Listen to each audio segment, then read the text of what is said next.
আসসালামু আলাইকুম। সবাই কেমন আছেন? জানি ভালো আছেন। বিশেষ করে আমি কিছু কথা বলতে চাই আপনাদের মাধ্যমে।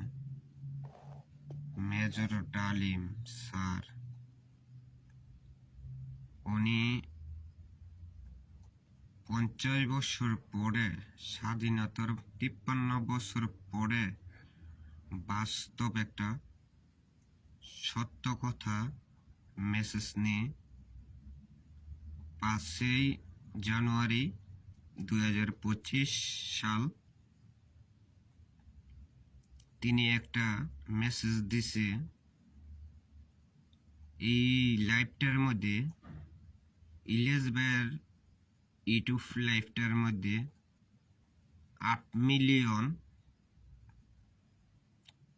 8 লক্ষ মানুষ দেখছে।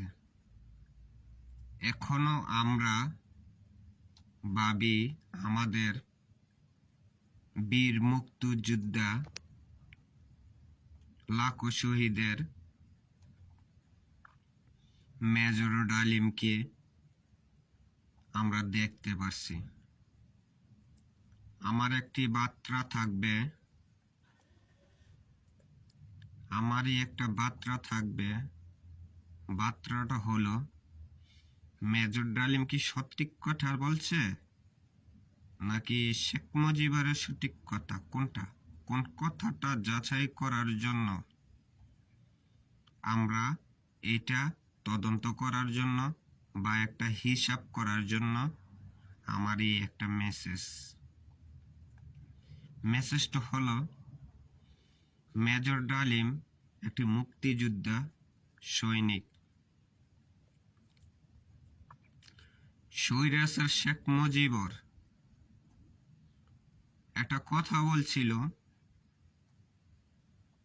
30 লক্ষ শহীদের বিনিময়ে বেলে দেশ পেয়েছি, বা দেশ বাংলাদেশ শহীদের বিনিময়ে 30 লক্ষ শহীদের বিনিময়ে। তো মেজর ডালিম বাস্তব একটা কথা, এটা কোনটা? এটা কি বলল 3 লক্ষ? তো 30 লক্ষ কই আর 3 লক্ষ কই? রাত দিন তফাৎ। 3 মিলিয়ন কিন্তু 30 লক্ষ, কিন্তু 3 মিলিয়ন। 3 লক্ষ শহীদের বিনিময়। তো বাস্তব তো এটাই, যে নিজের মুখের কথা, মেজর ডালিমের নিজের মুখের কথা, ভাষা, এটা কিন্তু আর কেউই না। বাস্তব এখনো বেচারি 75 বছর হয়েছে, নিজের মুখ দিয়ে বলছে। আমরা বলবো তারপরও 2-1 বছর কম করছে বলছে, সেটা কোনো ফ্যাক্ট না। এখনো বর্তমানে এই আওয়ামী লীগ সরকার মেজর ডালিমের কে বিচার করার জন্য শেখ মুজিবের হত্যার পরিকল্পনা বেলেছিল মেজর ডালিম। মেজর ডালিম যদি হত্যাই করত, তো আর এত কিছু করার মধ্যে দেশে বেড়ায় প্রবাসের থেকে মেজর ডালিমকে আনার জন্য আপাতত ডক্টর ইউনূস স্যারকে বলবো যে স্যারকে দেশে ফিরে আনুক। যে ওই দল ক্ষমতায় যাক, বিএনপি যাক বা জামাত যাক, আমি চাই মেজর ডালিম স্যারকে দেশের দেশের মাটির মধ্যে আনার জন্য। আমি চাই ডালিম স্যার, মেজর ডালিম স্যারকে আবারও দেশে ফিরে আনা হোক। আমি বিএনপির পক্ষ থেকে বলবো, বা তারেক রহমান ভাইকে বলবো, বিএনপির প্রধান চেয়ারম্যান কে বলবো, বা প্রধানমন্ত্রী খালেদা জিয়াকে বলবো যে মেজর জিয়াকে আনার জন্য প্রস্তুতিতে থাক। দেশ কিভাবে কি করা যায়, কি না করব, এই আগের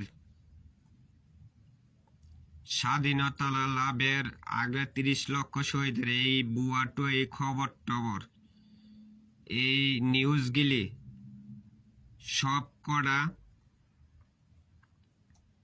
মেজর ডালিমের কিন্তু একটা বই আছে। বইয়ের মধ্যে লেখছে কিনা না লেখছে সঠিক জানি না, এখনো আমি বইটা পাই নাই। তা আশা করি বইটা পাবো এবং কি বইটা আমি পড়ব।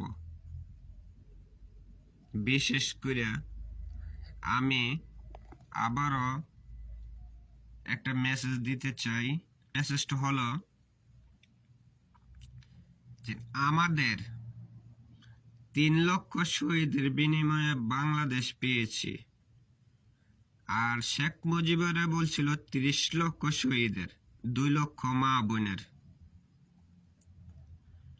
আমরা বলবো শেখ মুজিবুর ছিল এক রাজাকার, আর বিশেষ করে হ্যাঁ ছিল ভারতের দালালি করার জন্য। পাকিস্তানের প্রধানমন্ত্রী হওয়ার চেষ্টা করছিল যুদ্ধের সময়। এটা মেজর ডালিমের মুখের কথা। আর যুদ্ধের ঘোষণা দিয়েছিল জিয়া রহমান, শহীদ জিয়া রহমান যুদ্ধের ঘোষণা দিছিল। এটাও বলে গেছে। এইখানেও আরেকটু কথা আছে। কথাটা হল শেখ মুজিবরে কিন্তু যুদ্ধের ঘোষণা দেয় নাই। শেখ মুজিবর ছিল ভারতের দালালি করার জন্য, এবং কি শেখ মুজিবরে কিন্তু পাকিস্তানের সেনাবাহিনীর কাছে পরিবারকে জিম্মি কইরা, পাকিস্তানের সেনাবাহিনীর কাছে শেখ মুজিবুরের পরিবারকে দিয়ে হ্যাঁ পাকিস্তান পলায় গেছে গা শেখ মুজিবুর। এটা মেজর জিয়া রহমানের মেজর ডালিমের কথা। মেজর ডালিমের কথা তিনি একটি কথা বলছে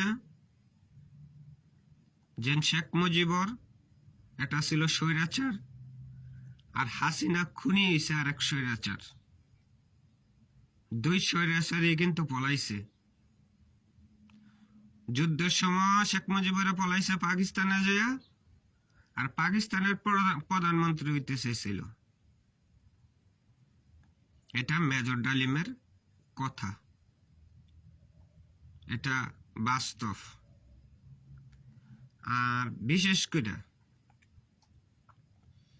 3 লক্ষ শহীদের বিনিময়ে এই দেশ পেয়েছে, ওই তালিকাটা আমরা একটু দেখতে চাই।